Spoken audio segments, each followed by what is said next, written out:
অফিসে যেতে না শোনা আমার একদম ইচ্ছা করে না, তোমাকে ছেড়ে আমার কোথাও যেতে ইচ্ছা করে না।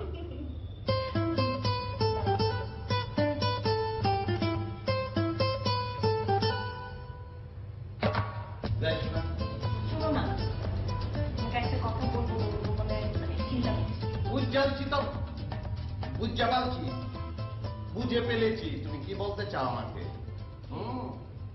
নতুন জামা কাপড় কিন্তু এবার কিনতে হবে, তো তোমাকে কিনে দিব আমি। হ্যাঁ, কোনো সমস্যা না, আমি আগে মডেল হয়ে নিয়ে তারপরে তোমাকে সব জামা কিনে দেবো। তুমি মডেল না? ওই তো আমরা আগে মডেল হয়ে নেই দুজন, তখন অনেক জামা কাপড় কিনে দেবো। আর দিতাম না কেন, আমার কি 10টা বউ? কেন দিব না? আমার কি 10টি বউ? একটি বউ আমার, কেন দিতাম না? কয়টা জামা পরবে তুমি? হ্যাঁ, কয়টা জামা পরবে? সবগুলি দিব। শোনো না, আমি যেটা বলতে চাচ্ছিলাম সেটা হচ্ছে আমরা না একটু বসুন্ধরা যাবো সবাই মিলে, তারপর একটু ঘুরবো, তারপর কেনাকাটা করবো, খাবো, তারপর মুভি দেখবো, আর আপনার একটু ঘোরা হয়ে গেল। কি মুভি দেখবে তুমি? আমার একটা পছন্দের ছবি আছে, সুপারম্যান। সেটা কি? সেটা কি মানে? তুমি সুপারম্যানকে চিনো না? ওই যে আকাশে উড়ে।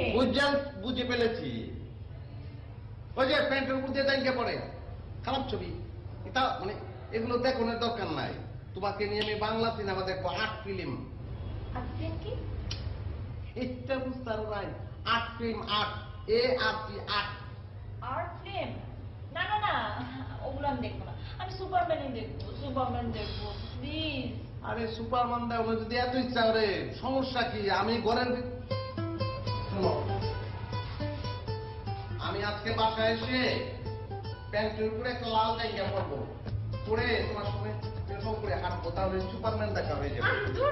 কি বলো না, কমেডি করছি, ভালো লাগছে না? ফোনের ভূতে এসে পড়েছে, দেও 9টা 10 বাজে, ওই 9টা 10-এ আসে। আমি সুপারম্যানই দেখেন, আমি দেখেছি জোস একটা ছবি ভাবি। তোর কাছে জোস লাগলে, তোর কাছে যদি জোসই লাগে, তাহলে তুই প্যান্টের কোথায় গিয়ে পরে গ্রোস না করে তুই? এটা কি করেন ভাই? যেটা কইছি ঠিকই কইছি। আর মুরগির পাখা লাগায় তুই আসমানে উড়বি, উইরা ঘুরবি, ঢাকা শহরে জ্যাম করে দেবো, তখন তোর হাট করলে আর বেকার পোলা বানালে ঢাকা শহরে জ্যাম লাগে। আমি দেখছেন ভাই এই বিষয়টা নিয়ে মজা করতেছে। মজা করবো? তুই কি আমার বেয়াই? তুই আমার শালা? কি কথা বলছ না করে? না আমি সুপারম্যানই দেখবো। কে সুপারম্যান দেখতো তুমি? কিন্তু ভাবি আপনি এখন কোনো টিকিট পাবেন না, একদিন আগে কাটতে হয়। কিন্তু আপনার টেনশনের কোনো কারণ নেই, আমি আছি না ভাবি, অনেক বন্ধু আছে, ওকে ফোন দিলে ও টিকিট কেটে রাখবে। বুঝছো? হ্যাঁ, বুঝালছি তো। তোর বন্ধু কি করে? কাগলকে তুই চলস বিলাকার। আমি যখন কলেজে পড়তাম না, ডেইলি একটা করে বিলাকার থাপড়াইতাম। হ্যাঁ, বন্ধুর বড়াই করে।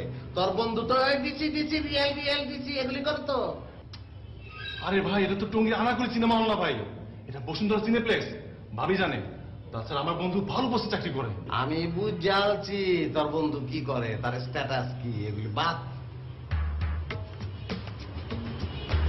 কিরে তোর আলগা চুলটি খুলোস না কেন? 24 ঘন্টা যে পরে থাকস, মাথায় তো খুজলি হয়ে যাবো। ভাই আমারটা তো অরিজিনাল ভাই। তোর অরিজিনাল চুল তোর মাথার চান্দে ফুটা করে তোর মগজ খাইব, বুঝছো? যেমন খাইব। ভাবি ভাই এটা নিয়ে মজা নিতেছে। লজ্জা সরম নাই, যদি মারিয়ন তারপর লজ্জা করে তুই যাবি। আর ভাই যাইতেছি তো। ভাবি মুভি দেখবেন না? টিকিট কাটবো। তোর এই টিকিট বানাইলাম, তারপর তোর পোস্ট করে দেবো। যাবি না তুই? যাইতেছি ভাই। ও ভাবি শুনছেন নাকি? হ্যাঁ নাকি মডেল হইব। ওই দিন আমার কয় কি তারা নাকি দেখতে মশার কর্মীর মতো লাগে। তো ভাবি আমি তার বলছি, ভাই আপনার মিস্টার মশার করিম না, আপনার মিস্টার বিনের মতো লাগে।